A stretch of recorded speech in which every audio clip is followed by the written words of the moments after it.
แล้วก็ที่จุดนี้นะคะที่ดิฉันชี้นี้ก็คือจุดที่เกิดเหตุของน้องมินน้องกอล์ฟนะคะเมื่อวันที่ 26 กรกฎาคมเป็นจุดที่เกิดอุบัติเหตุและรถตกลงไปณบริเวณนี้แต่เมื่อเวลาผ่านมาอีก11วันนะคะก็คือวันที่6สิงหาคมได้เกิดอุบัติเหตุอีกคู่หนึ่งคือชาวจีนผู้หญิงและผู้ชายวัย31และ30นะคะก็คือเกิดอุบัติเหตุณจุดนี้ห่างกันเพียง34ฟุตเท่านั้นค่ะ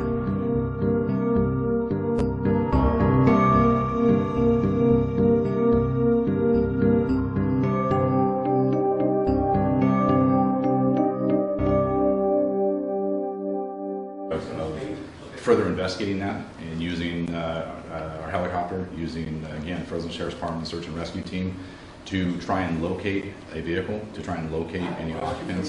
So we're still in that investigative stage because we don't even have a vehicle yet. Compare about the first accident about the couple Thai people and the second one, which one is deeper? Well, we don't even know if we have a second vehicle yet, so we can't confirm that. So we don't know if we have a second vehicle. And with that, we can't say the depth of the water at that point is just submerged totally. So we can't say whether it's 20 feet or 30 feet. Okay. But like the first one, you can see the top of the roof, the Correct. car, but the second one is cannot see from. If there is one down there, we can't see it yet because the water levels are still too high, and so we can't make any positive confirmation of a second vehicle. Whereas you're right, the first collision we can see the vehicle because it's about 3/4 away submerged, but the top of the car is sticking out, so we can see that. We can't see any other vehicle in the water. Okay. And what about the car of the Thai people? Do you have any update that when it's going to be happen, the rescue? Any questions that have to do with the recovery efforts have to be deferred to the Fresno County Sheriff's Department Search and Rescue Team because they have the expertise for that. And so any recovery efforts as far as timelines, that has to be deferred to them because that's their operation. And that just goes based on their expertise. That's what they do through search and rescue. Okay. What about the area that has happened couple of the accident? Is it anything happened before these two? That I can't answer. Seems like it's dangerous corner. Well, it's not dangerous. A rural area. It's windy. But I wouldn't necessarily call it dangerous. And for the Thai people that the accident happened, have you know lately about how it happened? You know, how it happened? Yeah. We're not going to. That's still under investigation. We're not going to know any of that until we can actually get a chance to inspect the vehicle. Till we can inspect all parts of the vehicle, so we can continue with the investigation. The investigation has started, but we have limited information right now until we actually we get a chance to take the vehicle and inspect the vehicle. Any witness? As far as right now, we're not sure. If we have any witnesses to the actual collision, we're not sure. Otherwise, we quite confused about those two. It's two separate. The second plate that was found out there for the second collision that we think occurred, that plate belongs to a completely separate vehicle. Yeah. It doesn't come back to a Hyundai, which is what we know the first one is. And so, the second one is a completely different vehicle. And so that one comes back to, as you had said, it comes back to the 2012 Focus. We don't know if we have a Focus in the river. We don't know that yet. We just know that that's what that plate that was found on the side of the road. That's what it belongs to.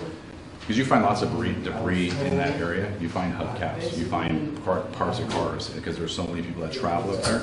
So you find various things. So we just know we found a license plate that is in a debris field where we found some tire tracks, but we just don't have any confirmation of an actual vehicle or occupants of that vehicle. We don't have that yet to be able to be absolutely sure. We came here on August 1st and we saw the front bumper is still on the Freeway 180. Well, that's still an investigation. One's from California. That is a totally different state on the one that was on the red Hyundai. Red Hyundai is what? I want to say that one came out of Arizona. Arizona. Yes. Oh, okay. So right there, that should help you with the confusion. Okay. Okay, but like we said, we're still not saying there's a vehicle over there. Like like the commander said. So they were in the car from Arizona. No. The car was from Arizona. The license plate on the vehicle on the red car. We can see that it's from Arizona and it was a rental car. Correct. The other plate that was found is a California plate. So there's two separate plates. Okay. By the day that you find out the red car got accident, so any other car that you saw the red or something damaged car seems like white and on that day? Just the red. As you can see that vantage point from where you're standing, you can't see anything I from that mean, vantage point. from the highway, Correct. 180, you don't see anything. We have no evidence other than the damaged guardrail. That's the only evidence that we have right now. That's why we need, once the car is brought up and we can inspect the vehicle, then we'll be able to get a little, hopefully we'll be able to get some more information. It may not offer any more information. We may not know. But that's our best opportunity to get more information or more evidence is once we can get that vehicle completely up out of the water. Because as you can see, you can't see the vehicle in the water. So it's hard to make any kind of determination. Even with that, you get glares from the water. You get the water splashing, so it gives different angles. So we wouldn't be able to make anything, any kind of a concrete conclusion based on it being in the water because there's too many variations. We need it out of the water. We put it in a sterile environment, and then we can do an inspection. Hopefully, we'll be able to get some evidence off of that from an inspection. But sometimes there's no guarantee. Sometimes there may not be anything on that car that gives us anything more than what we already have. What's the situation now of the water? It's going down and down? It varies. It goes down, but some days it goes up. It just depends on how hot it is. Because if it's hotter, there's still snow up in the higher elevation. So if it's hotter, it will melt water and we'll get higher or have more water because there's more runoff. On cooler days, there's not as much melt, so the water will go down. So it varies back and forth. In the sheriff's department, in my conversations with them, they watch that water every day. They watch the water levels. There's gauges out there, so they keep an eye on the water levels on a daily basis. And as I said before, we fly that every day with our helicopter, and we take video footage of that to kind of look at the situation and conditions, as well as the sheriff's department as well.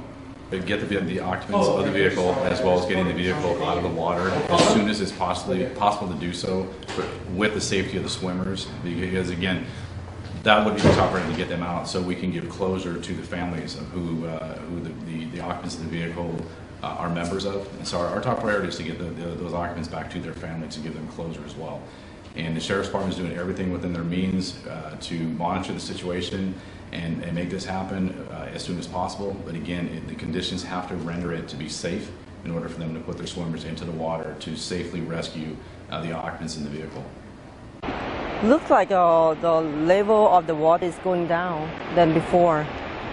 Like when it first happened on the red car, we can see just only the roof. Right, that's why I think. But now, yeah, only the roof. But right now we can see the whole thing. Yeah.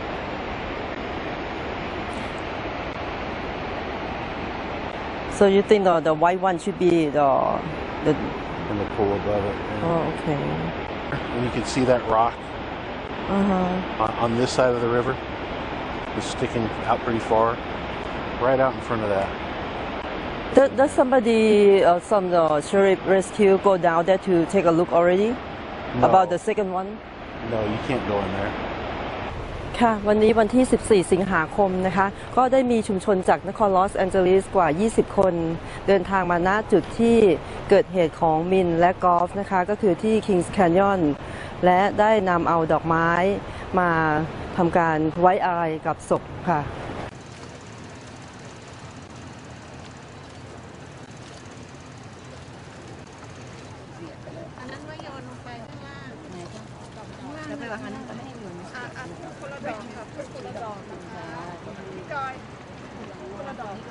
สัมภะคะวะโตอะระหะโตสัมมาสัมพุทธัสสะ